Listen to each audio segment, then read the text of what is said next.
É o ditado que diz, se você não dá conta de segurar a mulher que tem, coloca uma câmera de monitoração. Depois tá vindo do serviço, passei com uma mulher que parecia o Larissa, só que eu falei, não, não é ela não, mas eu vou voltar pra conferir. Na hora que eu chego lá apoiar, o cara ainda deu uma de brabo ainda. Olhei e falei, nossa, pareceu, mas pra mim conferir e saber, vou correr lá pra casa. Porque se for Larissa, ela vai estar lá. E se não for, vai ser a mulher dele mesmo. Então eu corri pra lá, pessoal. Eu cheguei lá, só que a bichinha corre mais que eu. Não é que ela correu pelo canavial e eu fui correr pela cancela, pessoal. E demorei a chegar, parece que ela sabe até os atalhos. Aí ela foi correndo, correndo, correndo, correndo.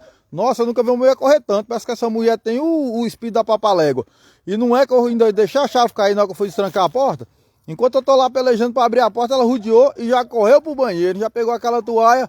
Pessoal, na hora que ela entrou para dentro do banheiro, e eu cheguei aí atrás, hein, pessoal, que eu tava bem sem saber pra onde é que ela tava. Bati na porta. E não é que era a Larissa. Não era ela que tava mal o cara, não, que ela tá aqui banhando. Ah, dessa vez eu dei sorte, viu? Achei que era ela.